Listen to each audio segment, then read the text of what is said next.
সরকারের মেয়াদ শেষ হওয়ার আগেই কূটনৈতিক পাসপোর্ট ছাড়তে শুরু করেছেন উপদেষ্টা পরিষদের সদস্যরা। এরই মধ্যে উপদেষ্টা পরিষদের অন্তত 8 জন সদস্য লাল পাসপোর্ট সমর্পণ করে সাধারণ পাসপোর্টের জন্য আবেদন করেছেন।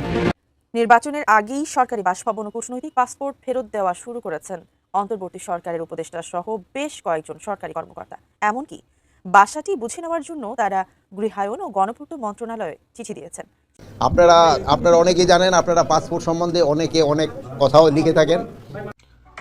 আমাদের বিমান উপদেষ্টা যিনি আছেন বা বাণিজ্য উপদেষ্টা শেখ বশিরউদ্দিন আহমেদ বলছিলেন যে এই সরকারের আমলে প্রায় নাকি 21 লক্ষ কোটি টাকা ঋণ নেওয়া হয়েছে, যেটা আওয়ামী লীগ সরকারের সময় ছিল 2 লক্ষ কোটি টাকা। প্রশ্ন হচ্ছে, এতগুলো টাকা আসলে সুষ্ঠুভাবে কি কাজে লাগলো, নাকি এই টাকাগুলো আসলে সিস্টেমের মধ্যে সিস্টেম হয়ে গেল? তাদের হিসাব বিবরণী প্রকাশ না করে বিদায় নেওয়ার চেষ্টা করছেন।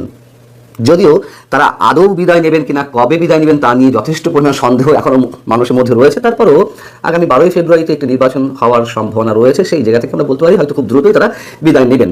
দর্শক, ব্রেকিং নিউজ, গোপনে দেশ ত্যাগ করতেছে উপদেষ্টারা, আর মুখ ফসকে যা বলে ফেললেন স্বরাষ্ট্র উপদেষ্টা। দর্শক, বিষয়টি বিস্তারিত জানতে না টেনে দেখুন সম্পূর্ণ ভিডিওটি।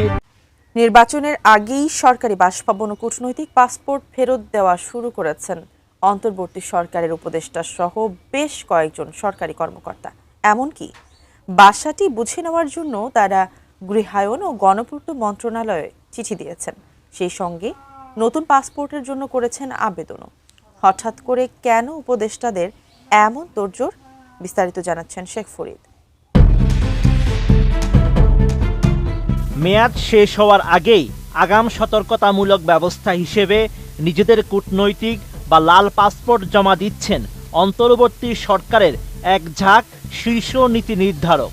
অর্থ, স্বরাষ্ট্র ও জ্বালানি সহ গুরুত্বপূর্ণ 6 মন্ত্রণালয় উপদেষ্টারা এরই মধ্যে তাদের বিশেষ পাসপোর্ট জমা দিয়ে সাধারণ পাসপোর্টের আবেদন জানিয়েছেন। ক্ষমতা হস্তান্তরের পরবর্তী সময়ে বিদেশ ভ্রমণে আইনি জটিলতা এড়াতেই এই ব্যতিক্রমী ও দূরদর্শী পদক্ষেপ নিয়েছেন তারা। এরই মধ্যে কূটনৈতিক পাসপোর্ট জমা দিয়ে সাধারণ পাসপোর্টের জন্য আবেদন করেছেন অর্থ উপদেষ্টা সালেহ উদ্দিন আহমেদ, স্বরাষ্ট্র উপদেষ্টা মেজর জেনারেল অবসরপ্রাপ্ত মোহাম্মদ জাহাঙ্গীর আলম চৌধুরী, বিদ্যুৎ ও জ্বালানি উপদেষ্টা মোহাম্মদ ফাউজুল কবির খান, তথ্য ও সম্প্রচার এবং পরিবেশ উপদেষ্টা সৈয়দা রিজওয়ানা হাসান, গৃহায়ন ও গণপূর্ত উপদেষ্টা আদিলুর রহমান খান এবং প্রাথমিক ও গণশিক্ষা উপদেষ্টা অধ্যাপক ডাক্তার বিধান রঞ্জন রায় পোদ্দার। নতুন বাংলাদেশ গড়তে এলো জুলফিকার স্টিল। জুলফিকার স্টিল, ইস্পাত দৃঢ় অঙ্গীকার। এই তালিকায় আরও রয়েছেন প্রধান উপদেষ্টার ডাক, টেলিযোগাযোগ ও তথ্য প্রযুক্তি বিষয়ক বিশেষ সহকারী ফয়েজ আহমেদ তৈয়ব এবং পুলিশের আইজিপি বাহারুল আলম। এছাড়া সরকারের পূর্ণাঙ্গ সচিব ও হাইকোর্টের কয়েকজন বিচারকও তাদের লাল পাসপোর্ট জমা দিয়েছেন। সরকারি নিয়ম অনুযায়ী কূটনৈতিক পাসপোর্টের মেয়াদ থাকে 5 বছর। তবে পদত্যাগ বা দায়িত্ব পালন শেষ হওয়ার পর এই পাসপোর্ট হস্তান্তর করা বাধ্যতামূলক। সরকারের দায়িত্বশীল এক কর্মকর্তা জানান, 2 দিন আগে হোক বা পরে এটা তাদের ছাড়তেই হবে। নিয়ম অনুযায়ী যারা কূটনৈতিক পাসপোর্ট পেয়েছেন, দায়িত্ব শেষ হলেই তাদের সেটা হস্তান্তর করতে হবে। তবে আমাদের বিমান উপদেষ্টা যিনি আছেন বা বাণিজ্য উপদেষ্টা শেখ বশিরউদ্দিন আহমেদ বলছিলেন যে এই সরকারের আমলে প্রায় নাকি 21 লক্ষ কোটি টাকা ঋণ নেওয়া হয়েছে, যেটা আওয়ামী লীগ সরকারের সময় ছিল 2 লক্ষ কোটি টাকা। প্রশ্ন হচ্ছে, এতগুলো টাকা আসলে সুষ্ঠুভাবে কি কাজে লাগলো, নাকি এই টাকাগুলো আসলে সিস্টেমের মধ্যে সিস্টেম হয়ে গেল? আবার গতকালকে থেকে যে আলোচনা তুঙ্গে যে আমাদের উপদেষ্টাদের মধ্যে অনেকেই কূটনৈতিক যে পাসপোর্ট আছেন সেই কূটনৈতিক পাসপোর্ট সারেন্ডার করছে।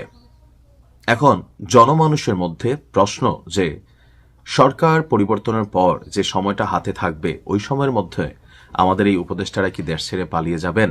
নানান প্রশ্নের সম্মুখীন হয়েছে যে তলে তলে আসলে কি ঘটতে যাচ্ছে। আর এ বিষয়ে গতকালকে বাংলাদেশের মূলধারার গণমাধ্যমগুলো থেকে যে রিপোর্ট আছে, আমরা যে তথ্যপাত্য সহ বলি, পররাষ্ট্র উপদেষ্টা তৌহিদ হোসেন বলছেন যে ভবিষ্যতে বিদেশ সফরের প্রয়োজন বিবেচনায় সময় মতো ভিসা পেতে উপদেষ্টাদের অনেকেই আগে ভাগেই কূটনৈতিক পাসপোর্ট সারেন্ডার করেছে। তিনি কিংবা তার স্ত্রী কেউই এখনো কূটনৈতিক পাসপোর্ট সারেন্ডার করেননি, অর্থাৎ পররাষ্ট্র উপদেষ্টা তিনি তার পাসপোর্ট সারেন্ডার করেননি, কিন্তু বাকিরা অনেকেই তাদের কূটনৈতিক পাসপোর্ট সারেন্ডার করেছে যেন যে কোনো সময় বাংলাদেশ থেকে সুন্দর করে তারা দেশ ছেড়ে চলে যেতে পারে। রাজধানীর একটি হোটেলে ম্যানেজমেন্ট অ্যান্ড রিসোর্সেস ডেভেলপমেন্ট নামক এক প্রোগ্রামে সেখানে আমরা দেখেছি যে বেশ কিছু প্রোগ্রামের আয়োজন ছিল। তো এক পর্যায়ে সাংবাদিকদের পররাষ্ট্র উপদেষ্টাকে প্রশ্ন ছিল যে শোনা যাচ্ছে পররাষ্ট্র উপদেষ্টা নিজে এবং তার আরও দুজন সহকর্মী কূটনৈতিক পাসপোর্ট সারেন্ডার করেছেন। একই সময়ে আরও কয়েকজন উপদেষ্টা বিদেশ সফরে যাচ্ছেন। এখন এই যে বিদেশ সফর বা এই যে দেশ ছেড়ে যাওয়ার চিন্তা নির্বাচনী ট্রানজ্যাকশন পিরিয়ডে, সেটা আসলে কতটুকু যৌক্তিক? তো পররাষ্ট্র উপদেষ্টা বলছেন যে এখানেই মিস ইনফরমেশন চলে আসে। আমি বা আমার স্ত্রী কেউই আমরা কূটনৈতিক পাসপোর্ট সারেন্ডার করিনি। আমার পাসপোর্ট তিনি বলছেন যে এখনো আমার কাছে আছে এবং যথারীতি বহাল আছে। দায়িত্বকালীন সময়ে একজন পররাষ্ট্র উপদেষ্টার কূটনৈতিক পাসপোর্ট সারেন্ডার করা খুবই অস্বাভাবিক ঘটনা হতো, আমি সেটা করিনি। তবে উপদেষ্টাদের মধ্যে অনেকে, এখন অনেক বলতে কয়জন, 2 জন 4 জন 5 জন, কারা সেই উপদেষ্টা যারা কূটনৈতিক পাসপোর্ট সারেন্ডার করেছেন? এটা ঠিক। কেন? কারণ ভবিষ্যতে তাদের বিদেশ যাওয়ার প্রয়োজন হতে পারে। তো হইলে সরকার পরিবর্তন হবে, তারা তাদের পাসপোর্ট অ্যাজ এ সিস্টেমিক্যালি তারা সেটা সারেন্ডার করবে, কিন্তু এখন কেন? প্রশ্নটা এই জায়গাতেই। তো সেই কারণে সময় মতো ভিসা পাওয়ার সুবিধার জন্যই আগে ভাগেই তারা পাসপোর্ট সারেন্ডার করেছেন। তো সাংবাদিকদের প্রশ্ন ছিল, তাহলে কি ভিসা নেওয়া সহজ করার উদ্দেশ্যেই তারা পাসপোর্ট সারেন্ডার করেছেন? উত্তরে তৌহিদ হোসেন বলেন, বিষয়টি ভিসা সহজ করার জন্য নয়, বরং সময় গেইন করার জন্য, অর্থাৎ সময় বাঁচানোর জন্য। থাকে না যে তাড়াহুড়া কইরা তড়িঘড়ি কইরা পরিস্থিতি খারাপ হলে যেভাবে বাংলাদেশের বিভিন্ন রাজনৈতিক দলগুলো বা অনলাইন কিংরা হুঁশিয়ারি দিচ্ছেন যে সরকার থেকে খালি পৈরানে পুলিশ পাহারা সরে যাক, সেনাবাহিনী পাহারা সরে যাক, উপদেষ্টা আসিফ নজরুল ইসলাম থেকে অনেকের বিরুদ্ধেই কিন্তু এমন ধরনের আলটিমেটাম অলরেডি দেওয়া আছে। তিনি বলেন, পাসপোর্ট বাতিল হলেও যুক্তরাষ্ট্রের B1 B2 ভিসা বাতিল হয়নি, কিন্তু বিদেশ যেতে হলে যেহেতু নতুন পাসপোর্ট ভিসা ট্রান্সফার করতে সময় লাগে, সেই কারণে উপদেষ্টাদের অনেকেই আগে ভাগে পাসপোর্ট সারেন্ডার করেছেন। এখন ভেতরের গল্প আল্লাহ ভালো জানে, যেহেতু এখানে হিউজ টাকা পয়সার লেনদেন আছে, এমনকি অনেকের নামেই এখানে দুর্নীতির বা বিভিন্ন ধরনের ট্রানজ্যাকশনের অভিযোগ আছে। তো সরকার পরিবর্তন হলে আমরা হয়তো বুঝতে পারবো যে টাকাগুলোর লোন করা হয়েছে, ঋণ করা হয়েছে, এই টাকাগুলো আসলে কি রাষ্ট্রের কাজে ব্যবহৃত হয়েছে নাকি কোনো সিস্টেম হয়ে দেশ থেকে চলে গেছে, আর যারা এগুলারকে সিস্টেম করেছেন তারা নিজেরাও সিস্টেমের মধ্যে দিয়ে চলে যাবার হিসাব বিবরণী প্রকাশ না করে বিদায় নেওয়ার চেষ্টা করছেন। যদিও তারা আদৌ বিদায় নেবেন কিনা, কবে বিদায় নেবেন তা নিয়ে যথেষ্ট পরিমাণ সন্দেহ এখনো মানুষের মধ্যে রয়েছে। তারপরেও আগামী 12ই ফেব্রুয়ারিতে একটি নির্বাচন হওয়ার সম্ভাবনা রয়েছে, সেই জায়গা থেকে আমরা বলতে পারি হয়তো খুব দ্রুতই তারা বিদায় নেবেন। কিন্তু এতদিনেও তারা তাদের সম্পদের হিসাব প্রকাশ করলেন না কেন? বারবার প্রতিশ্রুতি থাকা সত্ত্বেও বিষয়টি আসলে কি? দুর্বলতা কোথায়, তাদের ভয় কোথায়? এবং আওয়ামী লীগ সরকারের এমপি মন্ত্রীরা যে পাহাড় তুল্য সম্পদ বিদেশে পাচার করেছেন তা ফিরিয়ে আনা হবে এমন হুঁশিয়ারি আমরা তো সারা বছর ধরে দেখেছি, শুনেছি। 1 টাকাও তো ফেরত আনতে পারেননি, শুধু গলাবাজি, চাপাবাজি। তাই বলে আমি বলছি না যে আওয়ামী লীগ সরকারের সময় কোনো ধরনের দুর্নীতি ঘটনা ঘটেনি। অবশ্যই অস্বাভাবিক পরিমাণ দুর্নীতি আওয়ামী লীগের 15.5 বছর সরকারের সময় হয়েছে, একথা অনস্বীকার্য। অথচ সাংবাদিক আনিস আলমগীরকে যখন একটা ভৌতিক মামলায় সন্ত্রাস বিরোধী আইনে কারাগারে পাঠানো হলো, তার বিরুদ্ধে দুদকের মামলা দেওয়া হলো। পরবর্তীতে আবার তিনি নাকি জ্ঞাত আয় বহির্ভূত সম্পদ তার বিবরণীতে উল্লেখ করেননি। দুদকের ঘাড়ে কয়টি মাথা দেখিত? এই যে গত 1.5 বছরের বেশি সময়ে একাধিক উপদেষ্টার বিরুদ্ধে দুর্নীতি অভিযোগ উঠেছে, পেরেছে কোনোটি দুর্নীতি তদন্ত করতে? পারেনি। তো পারে শুধু আনিস আলমগীরদের মতন, মঞ্জুর আলম পান্নাদের মতো মানুষদের ধরে যারা ক্ষমতাকে প্রশ্ন করে তাদেরকে জেলে পুরতে। আমাদের নোবেল বিজয়ী প্রধান উপদেষ্টা ডক্টর মোহাম্মদ ইউনূস কি বলেছিলেন উপদেষ্টাদের সম্পদের হিসাব বিবরণী প্রকাশের ক্ষেত্রে? আসলে একটু স্মরণ করে দেখি তো। তিনি ক্ষমতা নেওয়ার পরপরই জাতির উদ্দেশ্যে দেওয়া প্রথম ভাষণে স্পষ্টভাবে উল্লেখ করেছিলেন যে বর্তমান সরকার দুর্নীতির বিরুদ্ধে স্পষ্ট অবস্থান গ্রহণ করেছে। আমাদের সকল উপদেষ্টা দ্রুততম সময়ের মধ্যে তাদের সম্পদের আপনার বন্ধুদের সাথে শেয়ার করতে পারেন।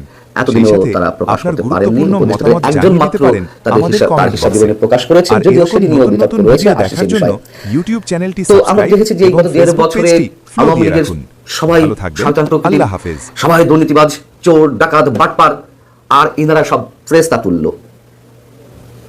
অথচ একাধিক উপদেষ্টার বিরুদ্ধে বা একাধিক উপদেষ্টার অধীনে কাজ করা কর্মকর্তাদের বিরুদ্ধে দুর্নীতির অভিযোগ উঠেছে, আশ্বাস দেওয়া হয়েছে সেগুলোর তদন্ত করার, কিন্তু যেহেতু কোনো ধরনের কোনো বিবরণী আমাদের সামনে প্রকাশ পায়নি অথবা দুর্নীতির বিরুদ্ধে তদন্ত তেমনভাবে সংগঠিত হয়নি, তাই তাদেরকে নিয়ে যথেষ্ট সন্দেহ করার অবকাশ রয়েছে। আওয়ামী লীগের সবাই তো চোর, ডাকাত, বাটপার সব মেনে দিলাম, কিন্তু এই উপদেষ্টারা পদত্যাগের পর যে অভিযোগগুলো তাদের বিরুদ্ধে ওঠার সম্ভাবনা রয়েছে, মানুষ আশঙ্কা করছে, তাদের বিরুদ্ধে অ্যাকশন কিভাবে নেওয়া হবে। শেখ হাসিনা সরকারের টানা 15.5 বছরের শাসন আমলে যে অনিয়ম দুর্নীতির মাধ্যমে বিদেশে টাকা পাচার হয়েছে তার পরিমাণ কত এবং এর ফলে বাংলাদেশের অর্থনীতি কতটা ক্ষতিগ্রস্ত হয়েছে তা জনগণের সামনে তুলে ধরতে একটি শ্বেতপত্র প্রণয়ন কমিটি গঠন করা হয়েছিল, একটি শ্বেতপত্র প্রকাশও করা হয়েছে দুর্নীতির। সেই কমিটির প্রধান কে ছিলেন? সেন্টার ফর পলিসি ডায়ালগের সিনিয়র ফেলো, সম্মানিত ফেলো, আমাদের অন্যতম অর্থনীতিবিদ ডক্টর দেবপ্রিয় ভট্টাচার্য। তিনি এই বিষয়ে বিবিসি বাংলাকে বলছেন, উপদেষ্টাদের বিষয়ে, এরকম একটি অরাজনৈতিক সরকার যেখানে বিশিষ্ট জনেরা সরকারের ভেতরে রয়েছেন, তারা যখন জনগণের কাছে প্রতিশ্রুতি দেওয়ার পরও নিজেদের সম্পদের তথ্য প্রকাশ না করে আগামী দিনের রাজনৈতিক সরকারের জন্য একটা খারাপ উদাহরণ সৃষ্টি করলেন। আগামীর মন্ত্রী আমলাদের সম্পদের তথ্য প্রকাশ না করার একটি উছিলা তৈরির সুযোগ তৈরি করে দিয়ে গেলেন, যা আরও হতাশাজনক। টিআইবির নির্বাহী পরিচালক ডক্টর ইফতেখারুজ্জামান বলছেন যে এটি আশাহত হওয়ার মতন চরম একটি বিষয়। শুধু আশাহত, আশাবাদিতার কথা বলে তো লাভ নেই। দর্শক, এই ভিডিওতে আপনাদের সাথে সম্প্রতি সময়ে ঘটে যাওয়া কিছু গুরুত্বপূর্ণ তথ্য শেয়ার করা হলো। এই সম্পর্কে আপনার গুরুত্বপূর্ণ মতামত আমাদের কমেন্ট বক্সে জানিয়ে দিতে পারেন, আর ভিডিওতে একটি লাইক দিয়ে আপনার বন্ধুদের সাথে শেয়ার করতে পারেন। এখনকার জন্য বিদায় নিচ্ছি, আল্লাহ হাফেজ।